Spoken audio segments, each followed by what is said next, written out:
सिर्फ 24 घंटे का वक्त रह गया है दोस्तों। 7 अक्टूबर को यह पता चल जाएगा कि इस्राइल दरअसल ईरान के किन ठिकानों पर निशाना साधने वाला है। 7 अक्टूबर की बात बार बार क्यों की जा रही है? क्योंकि मैं आपको याद दिलाना चाहूंगा कि 7 अक्टूबर को ही इस्राइल पर हमास ने बड़ा हमला किया था, जिसमें इस्राइल के कई बेकसूर नागरिक मारे गए थे। अब यह चर्चा लगातार की जा रही है कि 7 अक्टूबर को ही इस्राइल ईरान पर बड़ा हमला करेगा। और अगर आपको एक छोटी सी झलक चाहिए तो आपको दो घटनाक्रम पर निगाह डालनी पड़ेगी। गाजा की एक बड़ी मस्जिद पर हमला होता है दोस्तों, और यहां पर 18 लोग मारे जाते हैं। इस्राइल चाहे जितने भी दावे कर ले, वो लगातार रिहायशी इलाकों को निशाना बना रहा है, नागरिकों पर निशाना साध रहा है। लेबनान में, दक्षिणी लेबनान में उसका कहर शब्दों में बयान ही किया जा सकता है दोस्तों। दक्षिणी लेबनान में अब तक 2000 लोग मारे गए हैं। 2000 लोग एक बहुत छोटा आंकड़ा नहीं होता है दोस्तों। यानी कि एक बात स्पष्ट है, इस्राइल अपना कहर, अपना आतंक जो है वो बेकसूर नागरिकों पर निशाना साधकर जो है वो कायम करना चाहता है।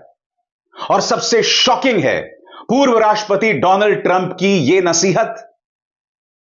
वो एक चुनावी सभा में कह रहे हैं कि भाई इस्राइल को तो ईरान के परमाणु ठिकानों पर निशाना मारना चाहिए। दुनिया देख चुकी है कि चेरनोबिल में क्या हुआ था, दुनिया यह भी देख चुकी है कि हिरोशिमा और नागासाकी में क्या हुआ था। मगर मान्यवर ट्रंप यह कह रहे हैं कि इस्राइल को ईरान के परमाणु ठिकानों पर हमला करना चाहिए। क्या ट्रंप को इस बात का आभास है कि ईरान भी एक परमाणु शक्ति है और खुद को बचाने के लिए वो क्या जवाबी कार्रवाई कर सकता है? क्या ट्रंप जैसे गैर जिम्मेदाराना लोग जानते हैं कि आप जिस हल्के अंदाज में कह रहे हैं कि भाई परमाणु ठिकानों को निशाना बनाइए, इसके क्या परिणाम हो सकते हैं? और क्या इन्हें अंदाजा है कि परमाणु बॉम्ब की या परमाणु शक्ति की क्या ताकत होती है? वो दायरे नहीं जानती, वो सीमाएं नहीं जानती, वो सरहदें नहीं जानती है। एक बार अगर उसका रौद्र रूप सामने आ जाए तो वो सब कुछ तबाह कर देता है। और सबसे ज्यादा चिंता होनी चाहिए आम भारतीय को, और वो इसलिए क्योंकि अगर तेल के ठिकानों पर निशाना साधा जाएगा, और आप और हम जानते हैं हमारे देश में महंगाई पर क्या असर पड़ेगा। इस देश की जनता पहले ही महंगाई का सामना कर रही है, बेरोजगारी का सामना कर रही है, और ऊपर से डोनाल्ड ट्रंप जैसे पूर्व राष्ट्रपतियों के गैर जिम्मेदाराना बयान। देखिए किस अंदाज में डोनाल्ड ट्रंप यह कह रहे हैं कि इस्राइल को ईरान के परमाणु ठिकानों पर हमला करना चाहिए। अगर मैं होता तो मैं यही करता। सुनिए वो क्या कह रहे हैं। They asked him, what do you think about Iran? Would you hit Iran? And he goes, as long as they don't hit the nuclear stuff. That's the thing you want to hit, right? I said, I think he's got that one wrong. Isn't that what you're supposed to hit? I mean, it's the biggest risk we have. Nuclear weapons, the power of nuclear weapons, the power of weaponry. You know, I rebuilt the entire military, jets, everything. I built it, including nuclear, and I hated to build the nuclear, but I got to know firsthand the power of that stuff. And I'll tell you what, we have to be totally prepared. We have to be absolutely prepared. But when they asked him that question, the answer should have been hit the nuclear first and worry about the rest later.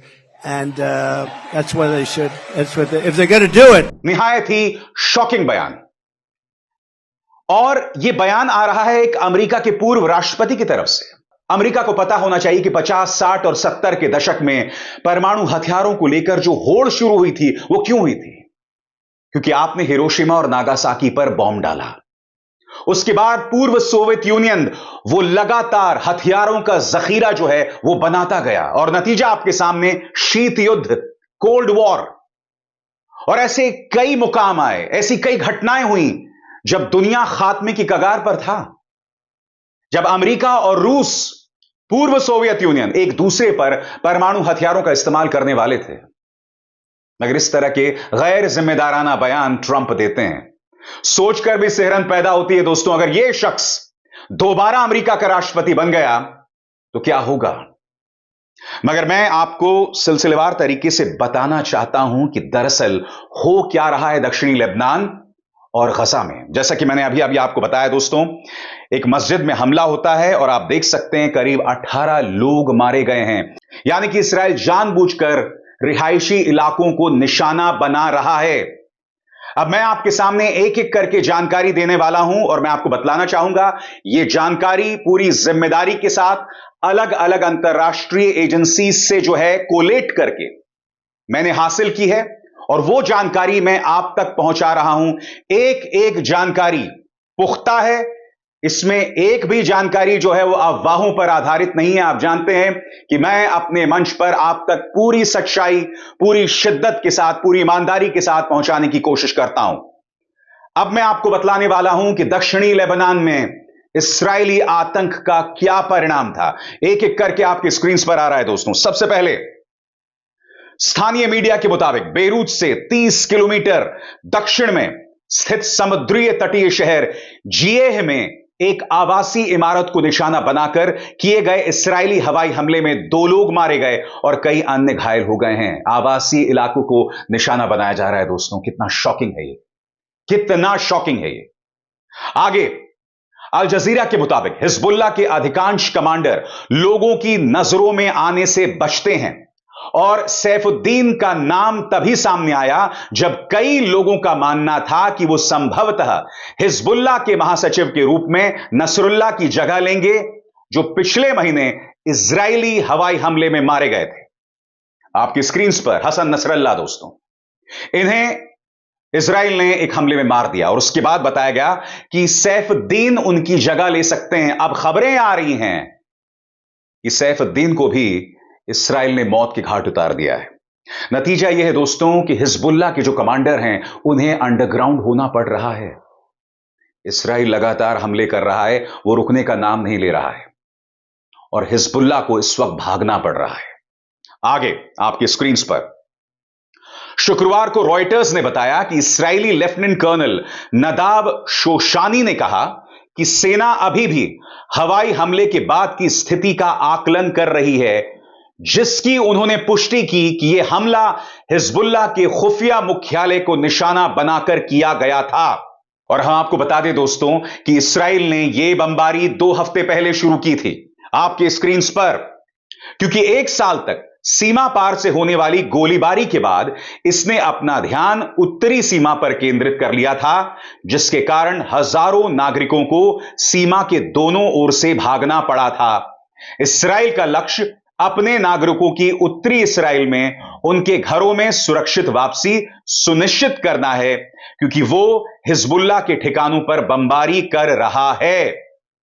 और जैसे मैंने बताया दोस्तों, लगातार रिहायशी इलाकों पर हमला जारी है। अंतर्राष्ट्रीय एजेंसीज क्या जानकारी दे रही हैं आपके स्क्रीन पर। शनिवार शाम को यह हवाई हमला नबी यूनुस पड़ोस में एक 3 मंजिला इमारत पर हुआ और विस्फोट की आवाज बेरूत के अधिकांश हिस्सों और लेबनान के दक्षिणी प्रांत की राजधानी सिडोन में सुनाई दी।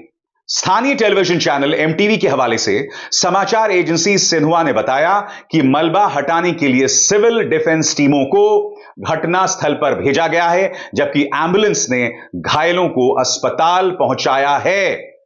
दोस्तों, एक बहुत बड़ा रेफ्यूजी क्राइसिस पैदा हो गया है और संयुक्त राष्ट्र इस बात को लेकर चिंतित है। उसकी चर्चा बस कुछ देर बाद, मगर कितने बेकसूर लोग मारे जा रहे हैं उसको लेकर आंकड़े सामने उभर कर आ रहे हैं आपकी स्क्रीन पर। Lebanon ministry of public health के मुताबिक इस्राएल द्वारा की गई बमबारी में अब तक 2000 से अधिकांश लोगों की मौत हो गई है, जबकि 10 लाख से अधिक लोगों को अपना घर छोड़कर भागना पड़ा है। दोस्तों, आपके स्क्रीन पर यह है संयुक्त राष्ट्र के उच्चायुक्त फिलिपो ग्रांदी, जो बता रहे हैं कि कितना बड़ा रेफ्यूजी क्राइसिस हो रहा है इस वक्त लेबनान में। लेबनान से लोग मजबूर हैं सीरिया जाने को लेकर, जहां पर हालात पहले ही सामान्य नहीं हैं।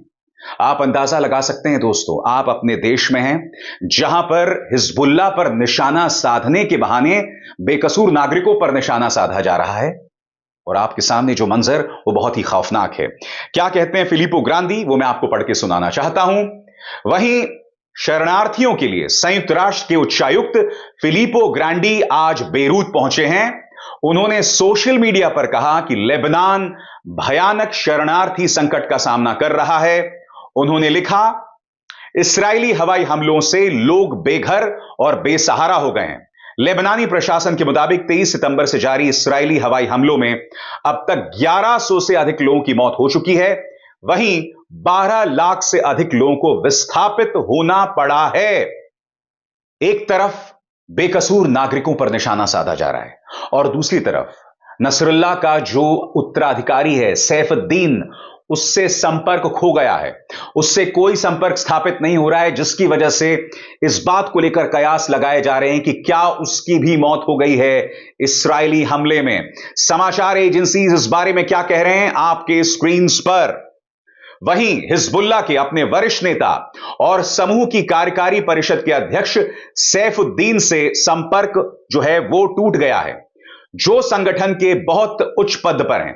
अल जजीरा के मुताबिक वो पूर्व महासचिव दिवंगत नसरुल्लाह के चचेरे भाई हैं। लेबनानी और हिजबुल्लाह अधिकारियों ने शुक्रवार की सुबह हुए हमलों के बाद शवों को निकालने के लिए बचाव दलों को क्षेत्र में जाने की अनुमति देने की जल्दबाजी दिखाई थी। सोचकर भी सिहरन पैदा होती है दोस्तों कि आपके देश पर हमले हो रहे हैं, आतंकवाद पर निशाना साधने को लेकर आप अपने परिवार के साथ एक बिल्डिंग में हैं, या तो उस बिल्डिंग पर मिसाइल हमले से उसे नेस्तनाबूद कर दिया जाएगा, या फिर अगर आप अपने देश को छोड़कर भाग रहे हैं तो आप यह भी नहीं जानते कि आपको जिस मंजिल तक पहुंचना है, जिस रेफ्यूजी सेंटर पर पहुंचना है, वहां पहुंचने से पहले एक मिसाइल आपको मौत के घाट ना उतार दे। इस वक्त इस्राएली हमले को लेकर खौफ का क्या मंजर है, बीबीसी ने बाकायदा कुछ खबरों के जरिए इसे जो है आपके सामने रखा है। एक एक करके मैं आपको बतलाऊंगा, अंग्रेजी में है और मैं उसका हिंदी में अनुवाद करता चलूंगा। बीबीसी का कहना है कि Israel carried out several strikes on the southern suburbs of Beirut overnight, यानी इस्राइल ने बेरूत के जो दक्षिणी हिस्से हैं, सबर्ब्स हैं, उस पर रात भर हमले किए। यह बताया जा रहा है कि लेबनान की जो राजधानी है वहां पर आग का एक बहुत बड़ा गोला देखा गया। हमला इतना खौफनाक था। यही नहीं दोस्तों, इस्राएली डिफेंस फोर्स का कहना है कि कम से कम 3 मिसाइल दागी गई हैं हिजबुल्लाह के ठिकानों पर। और यही नहीं, हिजबुल्लाह ने भी जवाबी कार्रवाई की है दक्षिणी इस्राएल पर, जिसकी वजह से वहां पर बीबीसी के संवाददाता ने किसी तरह से अपनी जान बचाई। लेबनान से बीबीसी के संवाददाता कह रहे हैं कि बेरूत में जो हमले की रात थी वो अब तक की सबसे खौफनाक रात थी। मैं फिर आपसे कह रहा हूं दोस्तों, भारत के अंदर कई लोग इस्राएल के लिए समर्थन जतला रहे हैं, कई लोग ईरान के लिए समर्थन जतला रहे हैं, मगर इस समर्थन वाली पॉलिटिक्स से खुद को थोड़ी देर के लिए जुदा कीजिए। कल्पना कीजिए कि आप ईरान में बसे कोई नागरिक हैं या फिर इस्राएल में बसे कोई नागरिक हैं। आपको अंदाजा है कि इस वक्त दुनिया का यह हिस्सा परमाणु युद्ध के खतरे से जूझ रहा है। अगर गलती से एक तरफ से एक परमाणु बॉम्ब या कोई बड़ा गंभीर हमला हो जाता तो क्या दुनिया उसका सामना कर सकती है? क्या आपको अंदाजा है कि उसका क्या खमियाजा हमें भुगतना पड़ेगा? और सबसे बड़ी बात, अगर इस पर लगाम नहीं लगाया गया तो भारत में जो हाहाकार होने वाला है, आप और हम उसकी कल्पना भी नहीं कर सकते। जी हां, कल्पना भी नहीं कर सकते हैं। वैसे ही आप जानते हैं दोस्तों, उत्तर प्रदेश में गाजियाबाद, दिल्ली से सटे इलाकों में सांप्रदायिक माहौल बनाया जा रहा है। ऊपर से अगर आर्थिक अराजकता भी हो जाए तो आपको अंदाजा है कि हमारे शहरों में क्या हालात होंगे। कुछ देर के लिए अपनी नफरत को परे रखकर इस मुद्दे पर विचार कीजिएगा। इस्राएल और ईरान से ऊपर उठकर इस पर विचार कीजिएगा। हमें अपने परिवारों के बारे में सोचना है। अगर हम हैं, हमारे परिवार हैं, हमारे परिवार हैं तो हमारा देश है, हमारा देश है तो हम भविष्य की सोच सकते हैं। मेरी इस बात पर गौर कीजिएगा। अभिसार शर्मा को दीजिए इजाजत। नमस्कार।